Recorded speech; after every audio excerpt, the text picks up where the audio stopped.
পানি দিয়ে যে ওয়ার্ড্রপ পরিষ্কার করে এটা শুনেছেন কখনো বা দেখেছেন? দেখেননি তো?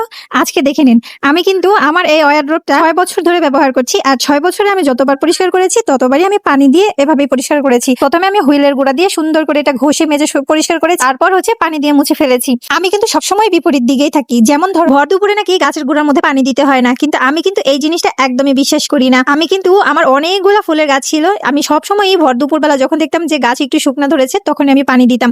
আর এতে গাছ সবুজ হতো এবং সতেজ হতো।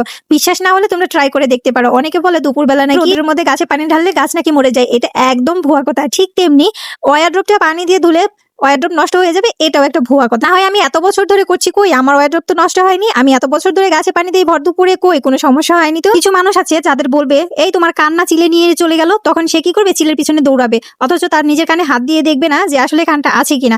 সো এরকম মানুষের শোনা কথাই বিশ্বাস করতে নেই, নিজে পর্যবেক্ষণ করা উচিত যে আসলে কতটা কার্যকরী। দাঁড়া বাস্তব করবো, একটা কথা শেয়ার করে নিই। আমার এই সুন্দর চুলের রহস্য হাতে তৈরি করা এই তেলটা, এবং আমার এর সমস্ত দাগ রিমুভ হওয়ার ক্রিম হচ্ছে, জাদুকরি ক্রিম হচ্ছে এই হোয়াইটনিং বিউটি পালস ক্রিমটা। তেল এবং হচ্ছে হোয়াইটনিং পালস ক্রিমটা আমি কিন্তু সবসময় ইউজ করি, এবং এটা নেই আমি ইয়াস beauty and hair oil page থেকে। তোমরা চাইলে এটা নিয়ে ট্রাই করে দেখতে পারো। তো আমি তো আজকে ওয়ারড্রপ পরিষ্কার করলাম, পরিষ্কার করার পরে ভাবলাম যে ফ্যানটাও যখন আছে তো ফ্যানটাও পরিষ্কার করে ফেলি। ফ্যান ঘন ঘন পরিষ্কার করলে কি সুবিধা আছে জানো? সেটা হচ্ছে অনেক ঠান্ডা বাতাস আসে। দেখা যাচ্ছে অনেক সময় ময়লার কারণে কিন্তু বাতাসটা ঠিক প্রপার ভাবে দিতে পারে না, এবং হচ্ছে তুমি যদি সবসময় এই ফ্যানটা পরিষ্কার রাখো, ঠান্ডা রাখো, তাহলে অবশ্যই ফ্যানের বাতাসটা ঠান্ডা হবে। আমি তো এই ফ্যানটা কয়েকদিন পর পরই পরিষ্কার করি, এবং খুলে নাট বল্টু সব আছে খুলে তারপর পরিষ্কার করি। এদিকে আমার ছেলেটা দেখ কথা নেই বার্তা নেই এসে ফ্যানটা অন করে ফেলছে। কি এক মহামুসিবত! সাদা জিনিস পরিষ্কার করলে কি সুন্দর যে দেখা যায়। আর আমার ফ্যানটা কিন্তু অনেক শান্তির বাতাস দেয়, অনেক ঠান্ডা বাতাস এই ফ্যানে। সারা রাত আমরা এই ফ্যানটাই চালাই, এটা তো আমার সোলারের ফ্যান, জানোই তো। আর এইগুলো পরিষ্কার করতে করতে দেখি যে রোদ তো অনেক উঠেছে, লাগাতার কিছুদিন বৃষ্টি ছিল, বাট এখন কিন্তু রোদ উঠে, সকালবেলাও কিন্তু বৃষ্টি ছিল। আমার এই যে